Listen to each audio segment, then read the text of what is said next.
A few years ago, I had to go to Tokyo to do a Fujii Avic show. There's a big headphone show in Tokyo. Well, it's not that big, but it's big. It's big enough. Relatively. It's like a Can Jam in Tokyo. Right. One of the stores there that happens to have the same name puts on the show. I think twice a year. Yeah, could be. I think it was twice a year. Spring and fall, I think. Yeah, which is kind of cool. But it's their version of a Can Jam. So I went there to do the show with our distributor at the time. And anyway, you're staying in a hotel room in Tokyo, right? And what do? I mean, everything closes like 8 p.m. It's not like, staying up late is useless. So you're up early, right? You're up at 6. And it's like, okay, where do I go? Well, it just so happens there was a Starbucks right across the street, which opened at like 6 a.m. So it's like, oh, I'm going there. And so every morning, that was my ritual. I was there, 5 days or whatever.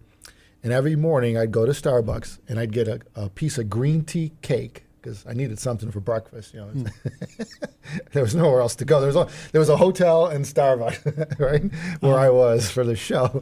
So green tea cake, and I wound up matching it up with a green tea latte. And it was, breakfast every morning, breakfast to champions. I was familiar with it. And the cool thing about Starbucks is doesn't seem like where you go in the world, it always tastes like Starbucks, which is kind of neat if you think about it. It's got its pros and cons, yeah. It's kind of neat though. Like you go to the airport, so we fly around, we go to Starbucks at the airport, always tastes like Starbucks. You know what you're getting. There is another benefit to Starbucks though. And we ran into this in Munich, different show, where we were at some little local German coffee shop, and like all their sizes went up to like 8 ounces. I'm like, 8-ounce coffee, right? So I'm like, there's a Starbucks down the street. I'm assuming they got normal Starbucks sizes. So we went there instead and got a 20-ounce. So it's nice.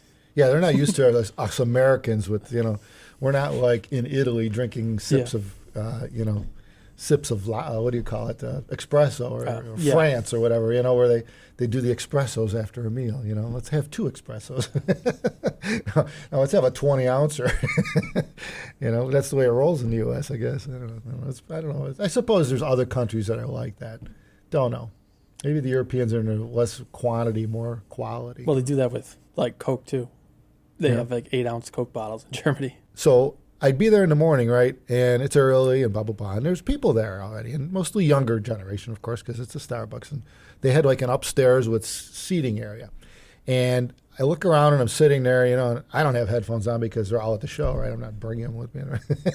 It's too early for me anyway. I don't care. I got to listen to music all day long with them, so I'm good. I don't bring headphones to Starbucks at 6 a.m., right?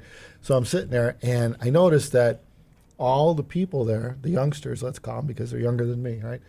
They're all to themselves. Each one's got their own laptop, right? And they're doing what they're doing individually. There's no groups talking. It's very quiet. It's like being in a freaking library, right? And every one of them, most of them have in-ears in or something where, they're just, you can't even hear what they're listening to. You don't hear anything. And in fact, come to find out that was in Japan, that's one of their things is they don't want to bother anybody else. So they're purposely listening to music in ways that you can't hear them. And they like to be to themselves. They don't, I guess they isolate themselves when they're in public like this for whatever reason. That's their way. But anyway, just came up with that today and thought about it, and while we were getting some Starbucks for today. But yeah, I mean that's kind of a bit of a. It's kind of like that here though.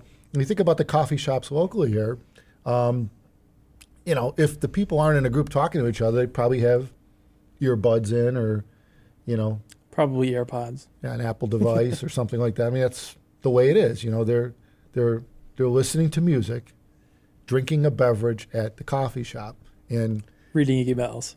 Yeah, or doing homework. Like they're in college, so they're doing study, research, whatever. They're doing homework, and it's kind of cool, I guess, when you think about it. It's a different, it's that versus all right. Where would you be?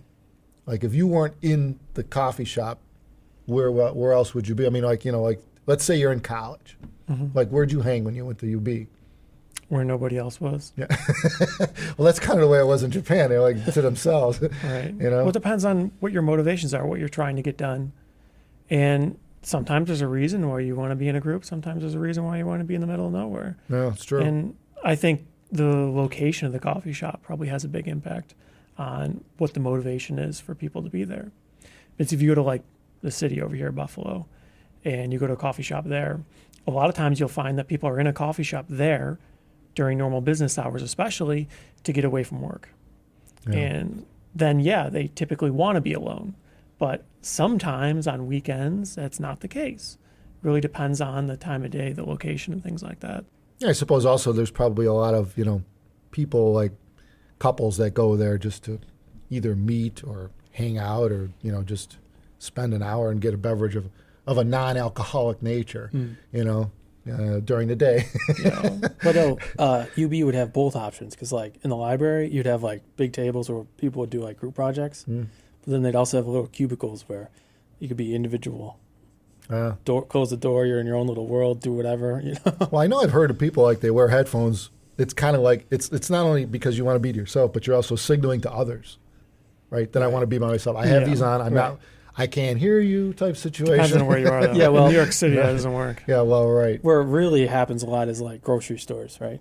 You see people wearing, like, AirPods or whatever, and they're just, like, in their own world, getting what they need to do and getting out of there, that's right? true. They don't want to talk to They're almost anybody. like dancing through the store to the music to get to do what they got to do. Focused Yeah, on getting out of the store. yeah, right. Get in, get out, but it's true. It is a way. It is a way that to be by yourself, to be yourself, to be without it. It also.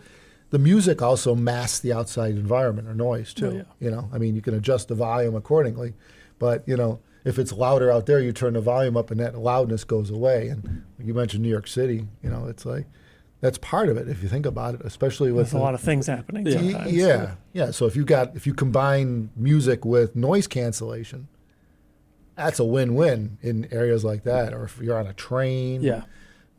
Some noisy Yeah, environment. major city, you just can't get away from people, right?